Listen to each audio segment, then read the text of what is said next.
High intelligence is generally viewed as a tool for overcoming trauma. In practice, it can become the primary building material for a fortified wall. Take a look at David.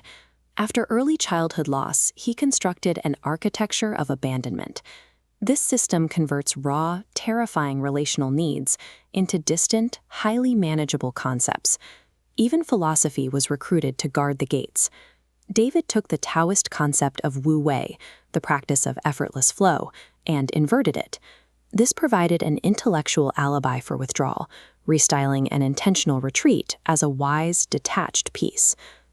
When intelligence is recruited this way, the defense becomes invisible.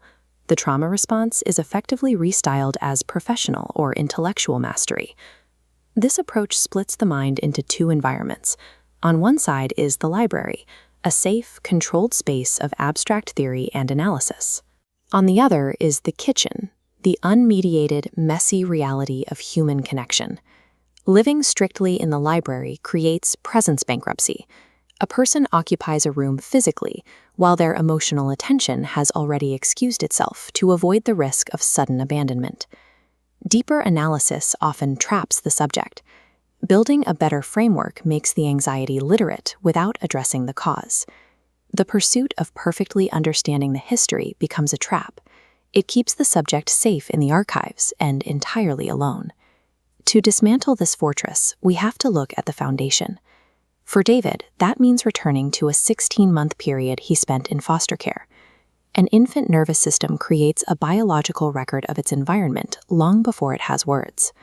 That extended limbo taught David's body that caregivers vanish without logic, and that signaling for help is pointless. Historical records now reveal a different reality. Mid-20th century American adoption agencies operated under strict racial matching policies, attempting to place children only with families who physically resembled them to hide the fact of the adoption. David's Filipino heritage classified him as hard to place in 1964. The system held him in institutional limbo for nearly a year and a half while searching for a rare demographic match in upstate New York. The records show an infant waiting 16 months for a rare match. The system effectively manufactured a period of abandonment to satisfy a policy of social invisibility. The second structural pillar was poured in 1973.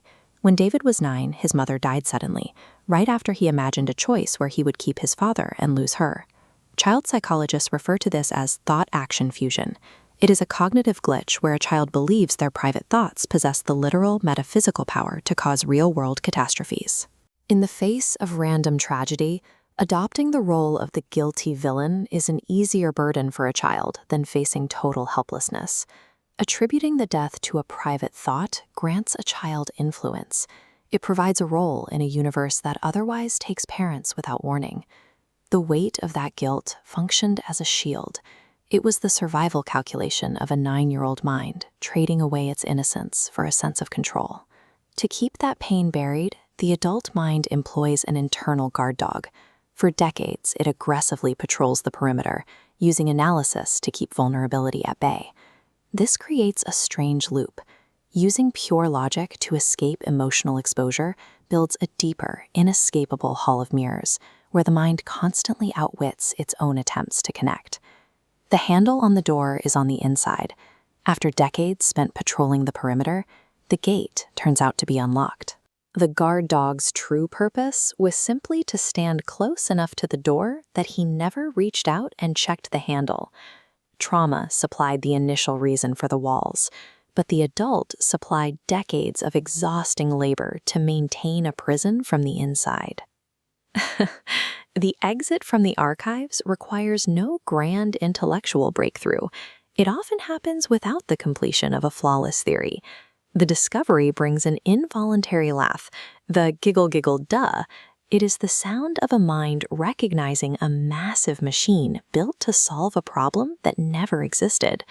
Liberation is the quiet dissolution of an obsolete illusion. It lacks the triumphant feeling of a victory over the self. Surviving in the messiness of the kitchen requires a new operational reality. You have to abandon the mental ledger that treats emotional presence as a debt for past absences. Presence functions as a local, forward-facing payment. The only metric that matters is the attention given to the person in the room right now. All the models, the protective philosophies, and the analytical armor must be dropped. They cannot help you here. Healing involves sitting on the kitchen floor, letting your leg go numb, and choosing to stay in the room.